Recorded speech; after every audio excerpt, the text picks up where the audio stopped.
Para alguns seres há Deus, para outros há deuses. Há o deus do teatro, que na tradição grega é chamado Dionísio, e na tradição romana é chamado Baco. Há o deus do tempo, chamado Cronos. Permita-me, ó Cronos, sequestrar um fragmento dentro de sua eterna imensidão. Permita-me, ó Deus Cronos, com este elevador, visitar o ano de 1986, ano em que ingressei na tribo de atuadores Oi Nós Aqui Travês. Permita-me, ó Deus Cronos, com este mesmo elevador, pular até o ano de 2006, ano em que a tribo de atuadores estreia o espetáculo de vivência A Missão, do dramaturgo alemão Rainer Miller. Neste espetáculo, atuei com dois personagens, Antoine e o Homem do Elevador. É sobre este homem que quero falar. Eu estou cercado de homens que não conheço, num elevador de armação metálica que range durante a ascensão. Eu estou vestido como um funcionário de escritório, ou como um operário em dia de feriado. Até mesmo pus uma gravata. O colarinho me incomoda. Eu estou transpirando. Cada vez que mexo a minha cabeça, o colarinho me aperta o pescoço. Eu tenho hora marcada com o chefe, que em pensamento eu chamo de número 1. O seu escritório fica no 4º andar. Ou será no 20º? Eu gosto muito de falar deste primeiro momento, da minha chegada até a tribo de atuadores Oi Nós Aqui Travês, porque a imagem que eu tenho da descoberta de um universo que iria me amparar naquele primeiro momento e que me ampara até hoje, que é o universo da criação coletiva.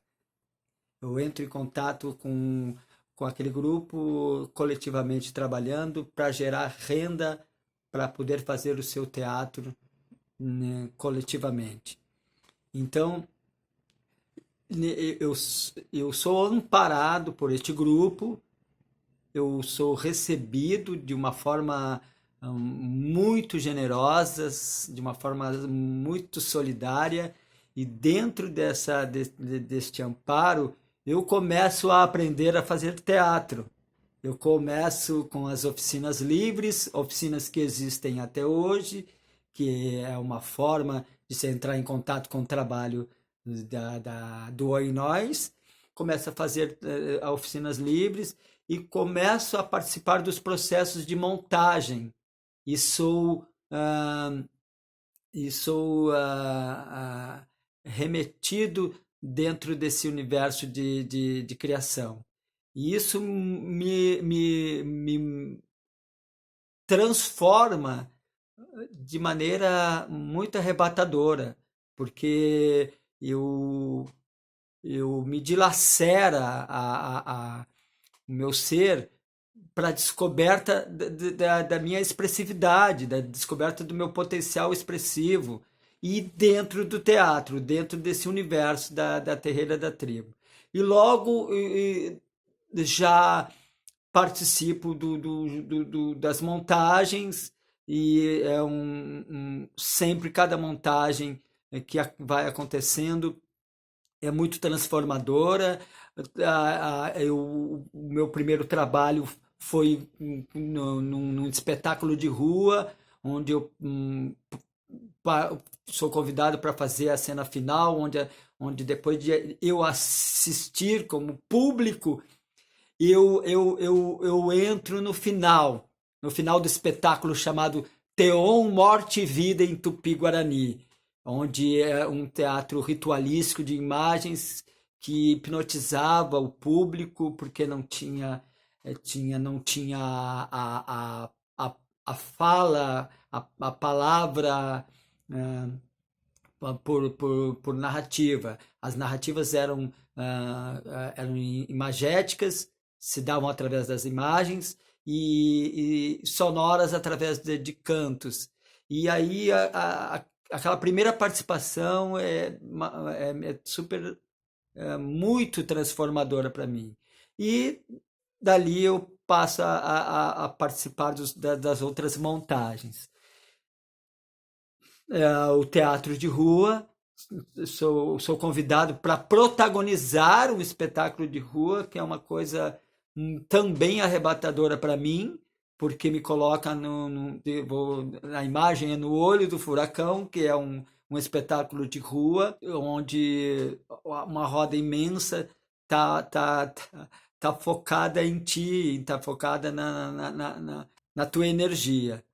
Isso é tudo para mim e é muito transformador. Então, acontece a minha primeira participação numa montagem de teatro de vivência, que é o Hostal, também arrebatador, porque é uma peça que é muito forte, que acaba tendo um resultado muito bonito, muito denso, muito forte, profundo dentro do universo teatral da cidade. E é o primeiro trabalho de vivência, e esse processo todo não me deixa mais deixar de gostar dessa experiência. Então, aí vem Antígona, Ritos de Paixão e Morte, também muito forte, também muito arrebatador, né?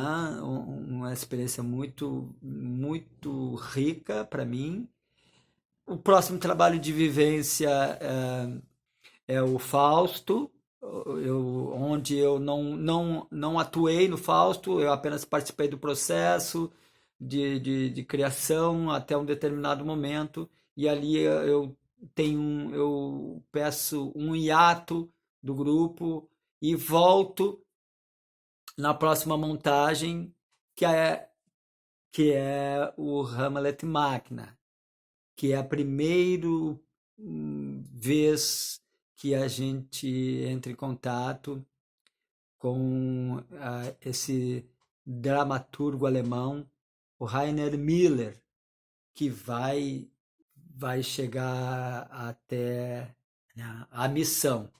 Mas, então, a Hamlet Magna é uma experiência também muito, muito rica, mas também junto a essa riqueza vem essa questão de entender esse autor, que é bastante difícil de entender, né? Então, mas a gente decide entrar em contato com este autor, montamos a peça Hamlet Máquina dele. Foi uma experiência muito boa também, muito legal, dentro de um contexto peculiar, porque nós já não estávamos mais na nossa sede, onde a gente alugava, nós estávamos saindo, e foi um espaço intermediário, mas foi na Epatur, mas foi muito legal. E aí depois, na sequência, Teatro de Vivência, Tribo vai para João Inácio e monta a Cassandra, e depois sim vem a Missão. E então, o Homem do Elevador é um personagem que também me transforma muito, também me dilacera, porque acredito que todo ator, se ele quer mesmo entrar em algum grau de profundeza, ele deve se dilacerar para poder abrir algum espaço que não seja somente racional, de entendimento daquilo que ele quer dizer, abrir um espaço total, holístico, também corpóreo e não somente racional. Como uma cãibra nas pernas no futebol! Eu lamento.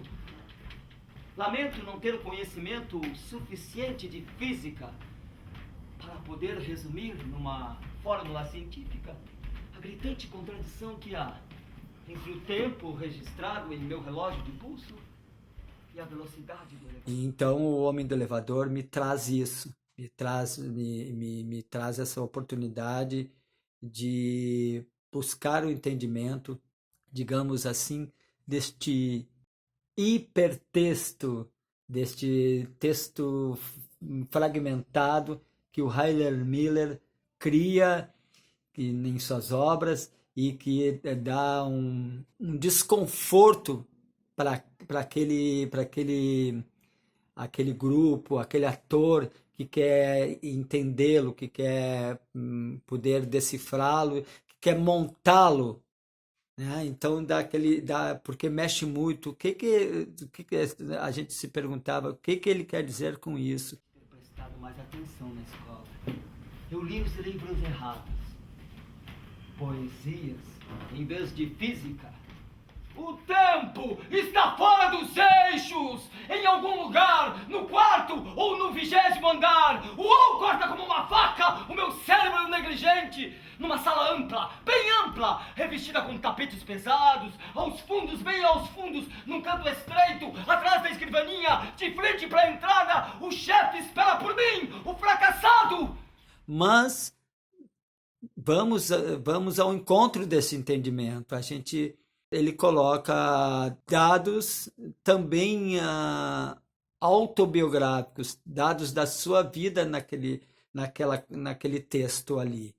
Ele também quer se representar o seu dilema, o seu significado dentro do contexto dele, do contexto político dele, que é o contexto da Alemanha, da República Democrática Alemã, que quer, que naquele momento está ainda acreditando no socialismo, quer ainda acreditar no socialismo. E ele, com esses textos, ele quer colaborar, criticando, digamos, para colaborar com a autocrítica daquele processo, colaborar com o processo do socialismo.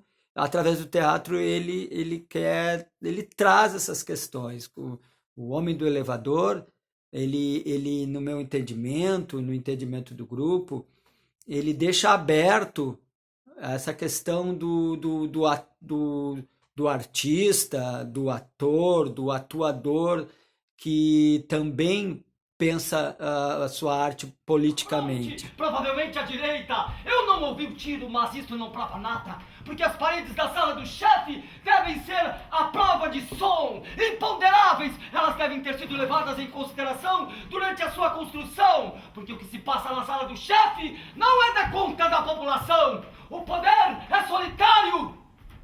Que também pensa o seu fazer teatral como um instrumento para discutir a sua época, o seu momento, a sua sociedade. Então, isso acaba sendo político. O Homem do Elevador, no meu entendimento, inserido dentro do espetáculo A Missão, que nós montamos em 2006, esse personagem ele traz em si uma questão, que é a questão de o homem artista homem artista político, diante de um diálogo com o poder vigente, o poder estabelecido, o poder executivo. É o artista diante desse diálogo. Como é que ele dialoga com o poder, quais os sentidos, os significados de tu estar inserido dentro desse poder, tu estar dentro dele, participando dele, sofrendo as coisas que o exercício desse poder traz. Então, ele coloca no Homem do Elevador esse momento de como se ele está indo ao encontro deste poder. Ele está indo ao encontro desse diálogo. E ali dentro daquele momento, os dilemas que aparecem para ele naquele fragmento, naquela metafísica de tempo, aquele se põe a pensar qual o sentido de eu estar indo ao encontro deste poder. Horizonte. E como pode haver comunicação? Se eu não entendo a língua deste país, é como se eu fosse surdo e mudo. Talvez fosse melhor se eu fosse surdo e mudo. Talvez haja compaixão no Peru. Só me resta fugir para um lugar deserto. Talvez fugir de uma morte para outra. Eu prefiro a fome à faca do assassino. De toda maneira, eu me encontro sem recursos para me resgatar com os meus parcos recursos em moeda estrangeira. Mesmo morrer em serviço me é negado pelo destino. A minha causa é uma causa perdida. Eu sou empregado de um chefe defunto. A minha missão, decidida em seu cérebro morto, que não dirá mais nada, até que sejam abertos os cofres fortes da eternidade, cuja a combinação, o segredo, os sábios do mundo se esforçam para desvendar do lado de cá da morte. Eu espero que não seja demasiado tarde. Afrouxo um nó da minha gravata, cuja preocupação com a sua posição tanto me perturbou durante a minha desesperada ascensão até o número 1. Me desfaço deste detalhe insólito do meu vestuário. Quase que eu jogo fora uma pista. Ao me voltar, eu vejo pela... Nós escolhemos uma forma de representar isso, de mostrar isso, colocando esse personagem, Homem do Elevador, dentro de um elevador. É curioso, eu gosto de lembrar esse momento que traz para a nossa carpintaria também, não somente a parte de atuação, mas também a parte de carpintaria, de montagem de cenário, montagem cênica. Este elevador é uma peça cênica, é um elevador que foi utilizado na Morte à Donzela, um texto que a terreira da tribo monta, um texto do Ariel Dorfman, monta com este elevador. Há um elevador em cena também na Morte à Donzela, que é claro, e eu gosto muito de falar, porque eu mesmo, com o meu aprendizado de carpintaria, eu mesmo acabo ressignificando esse elevador, mudo um pouco o formato dele, do seu tamanho, e trago ele da Morte à Donzela, ele passa a ser um elevador da A Missão do Rainer Miller. Então, eu gosto de falar disso porque isso traz também o nosso sentido de conservação, de memória também de objetos cênicos que a gente usa, né? De elementos cênicos.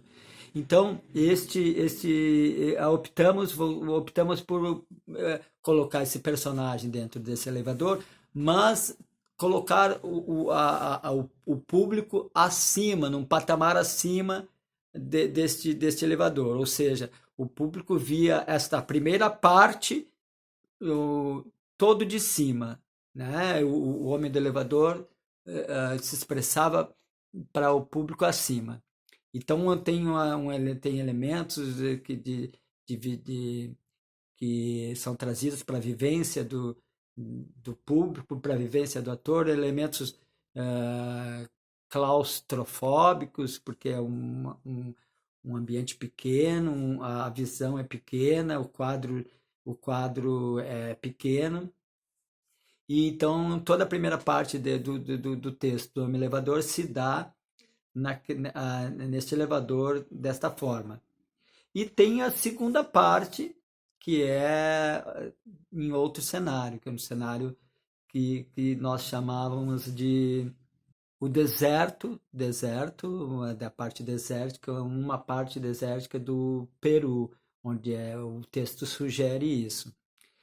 Então, esta segunda parte, a transição para essa segunda parte, ela é muito bonita, porque o público assiste a primeira parte e aí na transição encontra uma figura que representa os povos originários andinos, especificamente o Peru, que a Tânia faz de forma formidável e como é característico do envolvimento dela com seus personagens, de forma forte, ela faz essa transição de cena para a segunda parte, para minha segunda parte de atuação nesse cenário do deserto do Peru. Aí o público vai para essa parte e logo em seguida eu transito com a Tânia, ela sai de cena, eu entro em cena para fazer a segunda parte. Que é uma parte bastante surreal para o que o texto sugere, surreal para este personagem. Porque no primeiro momento ele está com esse dilema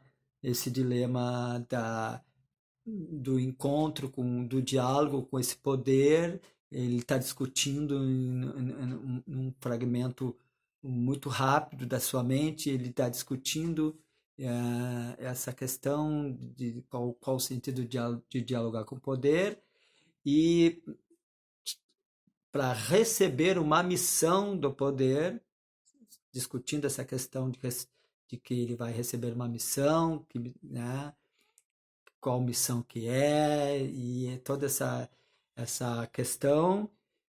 E já no segundo momento, ele está discutindo se dentro de um outro espaço, de um outro universo, dentro de um outro território, de uma outra instância, essa missão ainda tem sentido. Essa missão ainda, ele como um elemento novo, como um elemento jogado nesse universo, como um elemento de outra cultura, ele discute nesse espaço se ele tem mesmo significância para isso, se ele tem sentido de estar ali, digamos assim, significativo ele está ali, alguma coisa vai transformar ele ou transformar o local ou o encontro dele com esse local. Então segundo momento, essa cena também, ela é muito contundente para mim fazer, porque é o momento em que eu saio de apenas estar olhando para o público e trocando o texto com esse público. Neste segundo momento se acirra mais a questão da vivência. Eles não olham para mim. Eu vejo o rosto deles de perto. Um deles preto, os olhos brancos, um olhar indefinido. Os olhos não têm pupilas. A cabeça do outro é de prata acinzentada. Um longo e tranquilo olhar. Olhos cuja cor eu não consigo definir. Um vermelho cintila neles. Dos dedos da sua mão direita, que pende pesada e igualmente parece ser de prata, corre um tremor. As veias brilham através do metal. Depois, eles passam por trás de mim. Primeiro preto. Eu estou muito próximo do público, da vivência. A vivência se aprofunda mais porque esse texto é todo dado,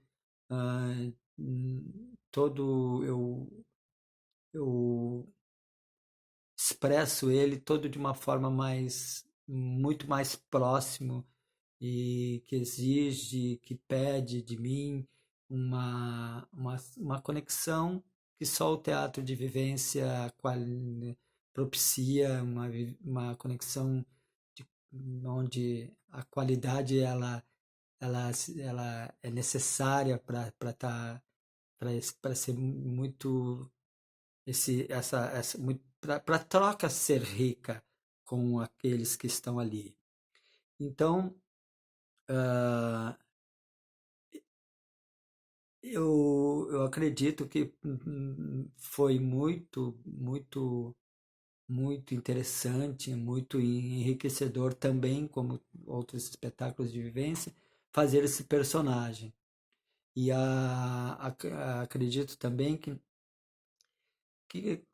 o fato de com esse personagem a,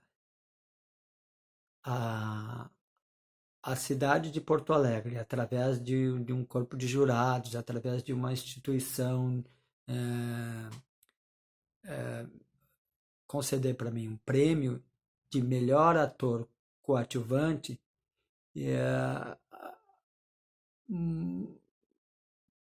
trouxe mais uma vez o reconhecimento do trabalho da tribo de atuadores Oinós aqui Través.